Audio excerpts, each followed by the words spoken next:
So, tell me about the song that you wrote, Harley Someday. What inspired you to write that song? Oh, we were doing a live album from the Iron Horse Saloon here in Ormond Beach, and I've been doing free concerts at the Allan Horse Saloon for the past 20 years.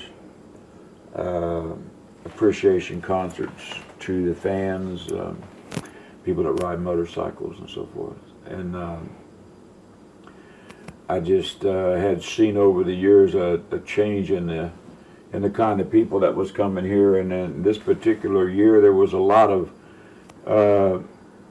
I guess you call them yuppies, but people that were lawyers and doctors and so forth that had big fancy motor homes pulling trailers with their motorcycles in it, and like weekend bikers, you know.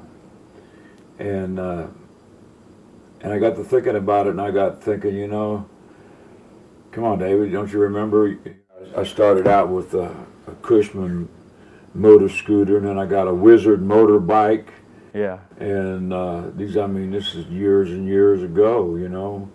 And then I graduated up to a little Suzuki and a Honda, and finally got my first Harley Davidson, you know. And I think, you know, back in those days, I mean, it was hard to come by Harley Davidson. I mean, you know, for guys like me, you know, poor guys. And so, but over the years, you have a tendency to forget that, you know, we all started out riding them Hondas and all that stuff, you know. And I thought, you know, that's a funny thing, you know, to write a song about that, and also, you know, like from my standpoint, that it was funny, you know, because I see all these people that, well, for an example, when I recorded for Columbia Records, and when I used to ride my motorcycle, they used to make me park 3 blocks away.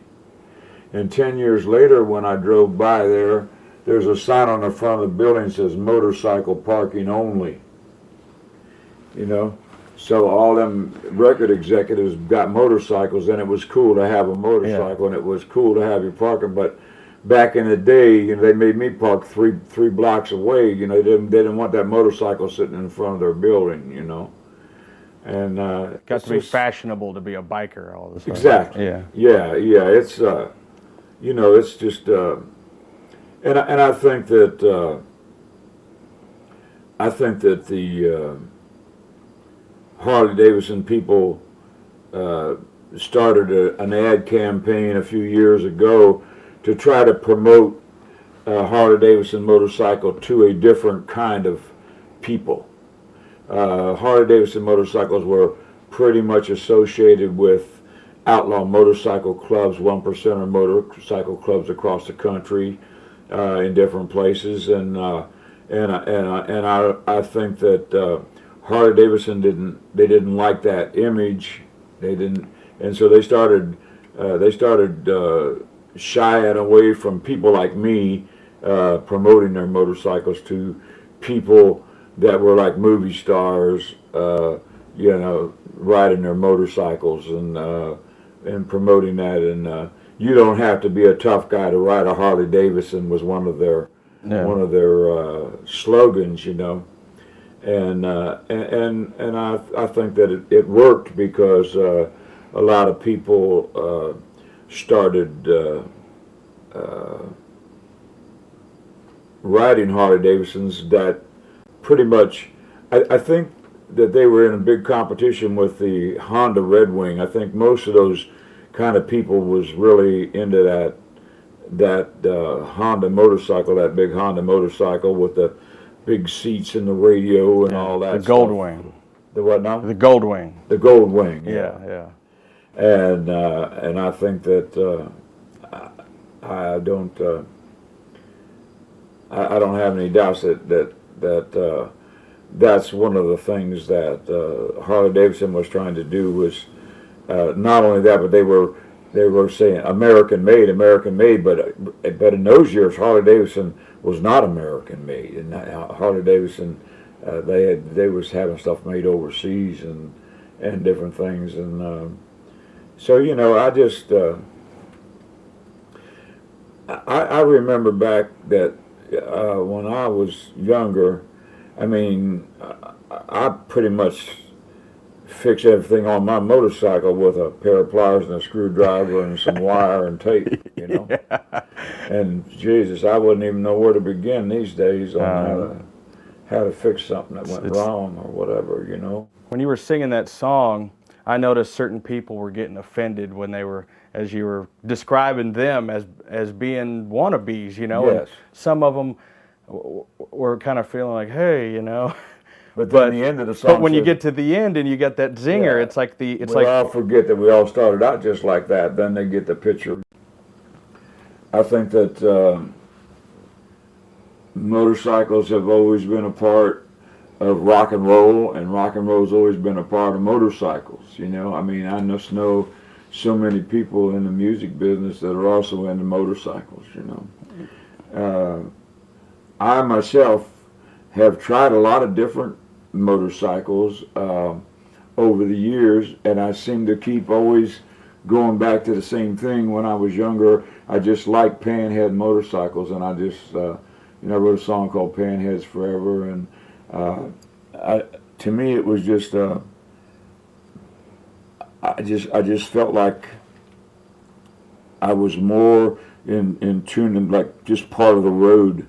You know, my motorcycles were always hardtails. They were always, you know, wow, I couldn't do that these days at my age. You know, I couldn't handle that. But is there something about the, is it just the look or the sound of the panhead, or is it just because that was part of your era when you got into it? I just knew everything about it. I could take it apart blindfolded and put it back together, you know. Yeah. I just knew everything there was about that motorcycle, which to me was important. I mean, you know, when I was out there on the highway, I mean, for the first, I mean, you might find this hard to believe, but when I first started in the music business, when I first went to Nashville, I didn't own an automobile. All I had was a motorcycle. And that's what I was telling you earlier. Whenever I would ride, they would make me park it down the street. They wouldn't let me park at the record company, you know. But that's all I had. I had a motorcycle. That was my total form of transportation. I had to ride it in the rain. I had to ride it in the snow. I didn't have no other way to get anywhere, you know. And in those days, you know, it was not easy, you know, getting around, you know, and so that was the only form of transportation that I had. And then I got into, when I lived in the Key West, you know, and down in the Keys, I got into the boat. You know, I had to sail boats and all that stuff pretty much, and we used to take our motorcycles on the boats and take it with us, you know, when we would sail somewhere, and then, you know, we'd have our bikes when we got off, and it was just a way of life, you know, and it was a free way of life, a free-form style, free-form lifestyle. It cost me a lot in the music business because of my lifestyle and because of, you know, there's a lot of people that, there was a lot of resistance to my records, a lot of resistance to me, you know, because of my lifestyle. And that's okay.